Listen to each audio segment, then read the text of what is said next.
Hello everyone, welcome back to Spiritual Essence, and I'm making this video because I have gotten quite a few comments, nice comments, but a lot of people, when I talk about the one, they kind of implement the Christian God into that, which, if you want to say God bless or God loves you, I'm fine with that.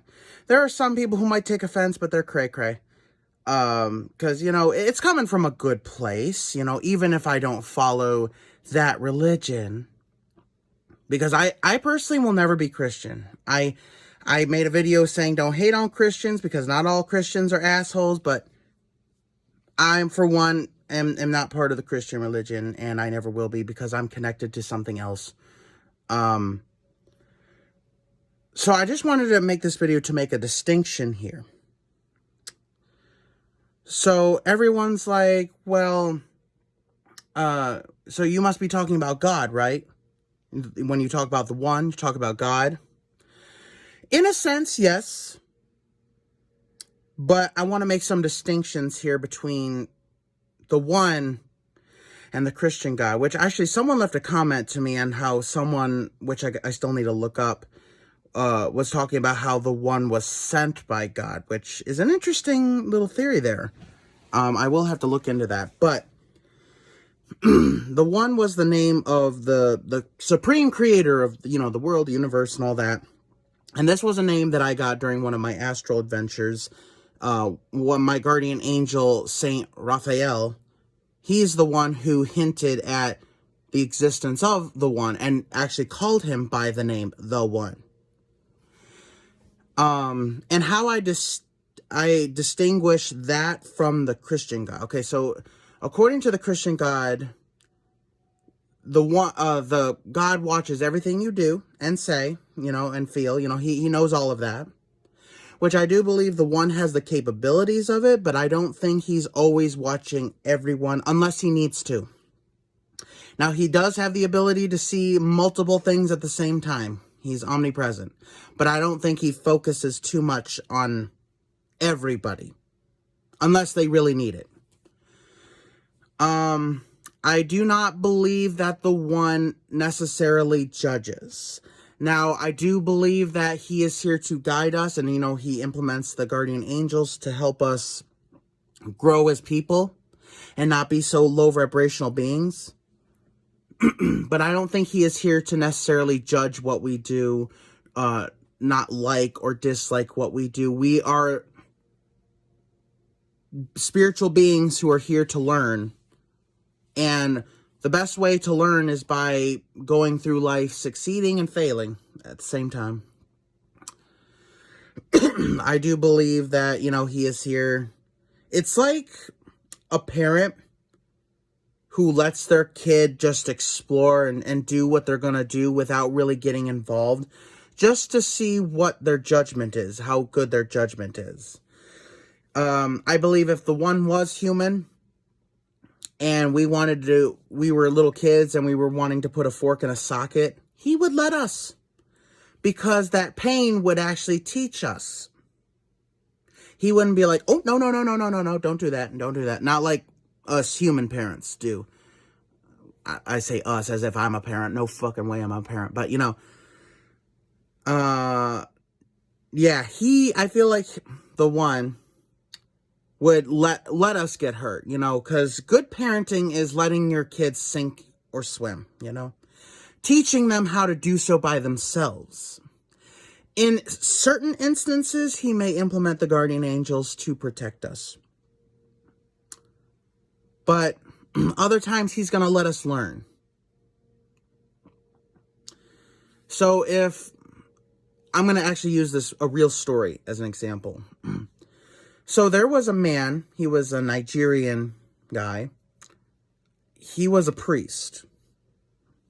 And he had the name of a biblical character from the Bible. I even forget which one. But in the story, he was thrown into a pit of lions, but God saved him from the lions. So therefore, this guy thought that he himself, by going into this lion den at the zoo, where they had signs, don't go in, authorized personnel only, no entree, he still did it. And he went in and he thought God would protect him. And you know what happened? He was mauled to shreds. Because in the story, this guy was thrown in against his will. And God protected him. This guy knew full well that what he was doing was wrong. There were signs telling him, dangerous area, do not go in. And he chose to ignore them and use blind faith to help him. And he was rewarded for his stupidity. God was not there to save him because he did it to himself. And in the next life, hopefully he learns better than to jump into a lion enclosure. But I feel like, yeah, the one, if we're going to do something stupid, the one is going to let us. I feel like when people talk about the Christian God, he's there to save you all the time. He is there to save you from your ignorance. He's there to save your soul, save you as a person. Which, no. The one is not a coddler. The one, I feel, he cares in a certain limit. But he's going to let us do what we're going to do. And which brings me to my next one, heaven and hell. You know, the one lives in the heavens. But that's not a place where us regular folk are going to go unless we are completed in our spiritual journey enough to become high vibrational beings. Which could take centuries and centuries, a millennia even. And then, of course, there's the lower astral planes, which could be reminiscent of hell. But the one is not going to send us there. I hear this all the time, the Christian God. He loves you. And if he feels necessary and judges you, you're going to go to hell. Which is the one thing I don't like about it, the Christian aspect of things, because a lot of them use fear as a weapon and disguise it as love. And I'm still sticking with, don't hate on Christians, because I've met quite a few nice Christians. They're not all assholes. But a lot of them do, like, in their religion, like to use fear as a weapon to control and dominate. Or to keep people from straying from their religion. The one is not going to send us to heaven or hell. We are going to get ourselves there. If we are high vibrational, by the time we die, we're going to go up. We're going to ascend. If we're low vibrational, we're just total shit people, we're going to go down to the lower plane. It's not his doing. We are responsible for what our spirits carry with us when we die. So if something is holding us to earth or lower, that's our problem. If, we're light enough to ascend, good. But that's our responsibility, to make sure that we don't leave this world with any baggage, because we will not be able to ascend if we have any baggage. So all this, if you don't do this, you're going to hell. If you do this, you're definitely going to hell. Sins don't exist in the eyes of the one. Maybe in the Christian God's eyes, he judges you every time, like a family member who is, if you do anything, they're just like, they're going to be judging. But the one is not here to judge. He's going to let us do what we're going to do. And nothing we do or don't do is going to make him send us to any place. That is all on us. God is not necessarily on the outside of us, which I feel like another thing. A lot of Christians, they like to turn to the Christian God like he is an outside force, and that they cannot do anything without him. Which, honestly, when I read about voodoo, they talk about Bondi, who is the creator, and nothing can happen in the universe without his say-so, which is interesting. However, I do not feel like the one is responsible for everything we do. Like, if someone gets a promotion at work and they happen to be Christian, a lot of them are like, I thank God for this, which, if you want to thank God for a time, but don't forget to thank yourself for working hard enough to get that promotion. Because a lot of them like to turn to an external source for gratitude. Which, if you want to thank your God, fine. Especially if you prayed to him to get it. But do not short yourself, because a lot of people believe that God is within us. Which I believe when I talk about Awen, Caridwen, and how she accessed her Awen. Awen is the spark of life. Awen is the God within us, our own spirits, which we all have the potential to become gods. So, the one, he won't do things for us. And even the Christians believe that, God only helps those who want to help themselves. Because, you got to put in the work. You can't just rely on God to do everything. So same thing with the one. And, I do think that in certain aspects, the one and God are one and the same. Because they are the creator, of the heaven and the earth and the universe. However,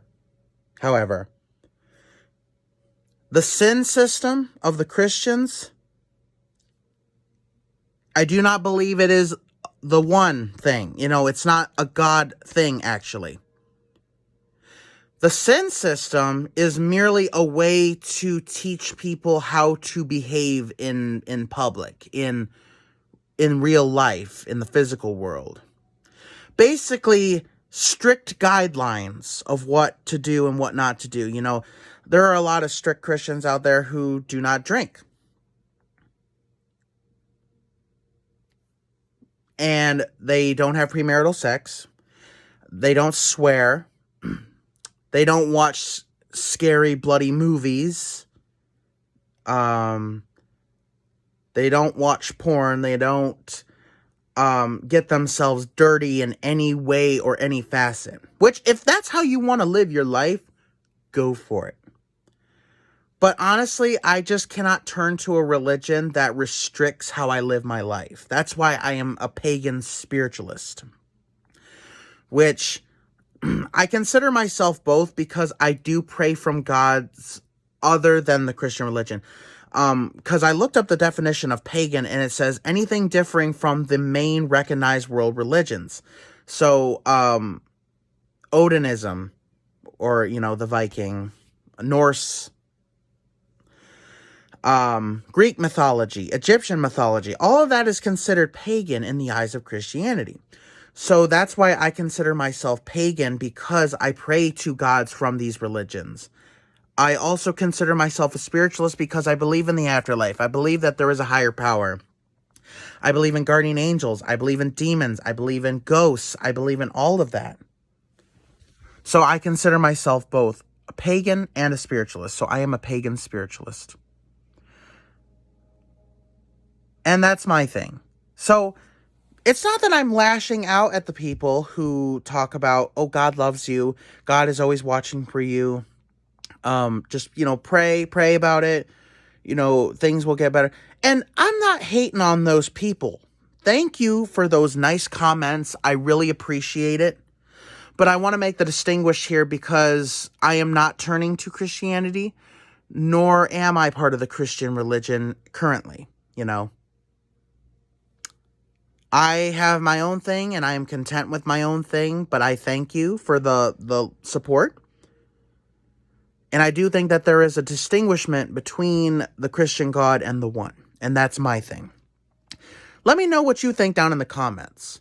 So thank you guys so much for watching. Please subscribe. Don't forget to hit the bell button so you don't miss any of my future uploads. Please follow me on Twitter, and have a good day, everyone. Bye-bye now.